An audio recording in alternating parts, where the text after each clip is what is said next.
Le réseau Diane accompagne les femmes indépendantes, entrepreneurs et aussi titulaires de professions libérales de la création de l'entreprise à la croissance.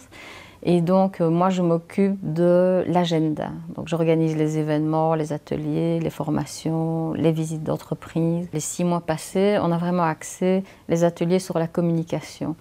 Donc, on a fait une collecte des besoins de nos membres. On s'est rendu compte qu'il y avait vraiment un gros problème au niveau de la communication et de la valorisation de leur entreprise.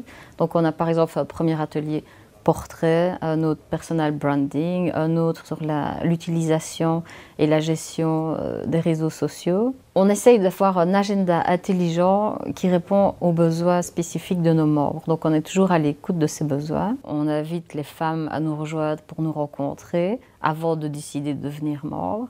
Après, si elles y trouvent leur compte, il suffit qu'elles s'affilient. Donc il y a une cotisation à payer de 160 € par an, qui est 100% déductible, mais qui donne aussi accès à tous les services affiliés à l'UCM. En 2013, on a vraiment dans notre plan d'action le souhait de valoriser l'usage de tout ce qui est technologie, réseaux sociaux, plateformes informatiques.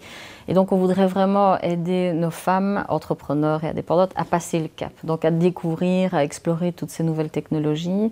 Et on va vraiment les accompagner dans cette découverte pour booster leur business, développer leur chiffre d'affaires, élargir leur réseau. On va vraiment essayer de leur donner le goût de l'usage déjà des réseaux sociaux et des technologies.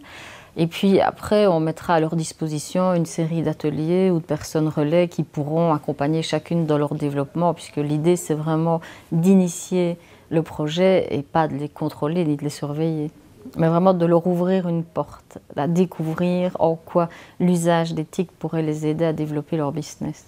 Moi, je considère que le web m'a sauvé la vie.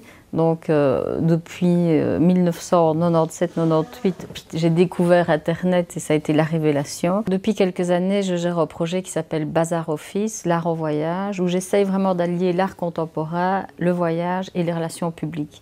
En fait, ça a l'air d'être plein de choses différentes, mais tout est lié. C'est une vitrine permanente où je montre des artistes. C'est aussi un lieu où j'accueille mes voyageurs. C'est aussi un lieu où j'organise des événements.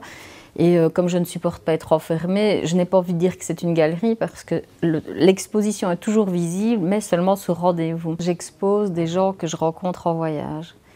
Donc, je travaille avec des artistes européens, mais aussi avec des artistes turcs et avec des artistes indiens, israéliens. Donc, j'essaye vraiment de créer des connexions qui sont liées à des rencontres réelles, mais aussi parfois, grâce aux réseaux sociaux, je suis contactée par des gens que je rencontre dans le cadre de mes voyages. Donc, tout me permet de gagner du temps.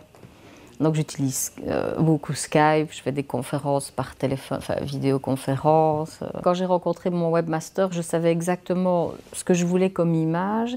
Et lui, évidemment, il a amené tout l'aspect technique, lisibilité, mais tout va très vite, quoi. Donc je pense que choisir un webmaster avec qui on est en bel échange énergétique, ça simplifie les choses. Et c'est vraiment un partenaire parce qu'il comprend exactement ce que je veux. Je dis, voilà, j'aimerais bien mettre ça en avant. Il s'en occupe.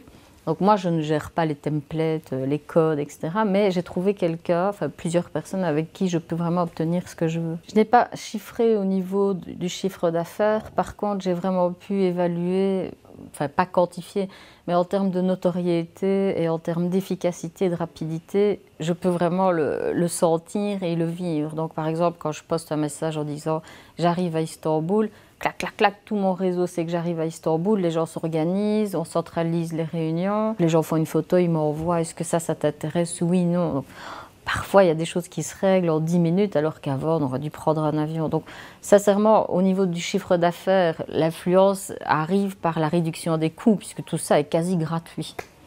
Donc, je n'ai plus de facture de téléphone de 5 000 €, je n'ai plus de frais d'avion inutiles comme avant, ou en tout cas, je gagne régulièrement beaucoup de temps en ne devant pas me taper à Paris pour un rendez-vous de 10 minutes puisqu'on fait une vidéoconférence. Donc oui, je pense que ça influence considérablement mon chiffre d'affaires.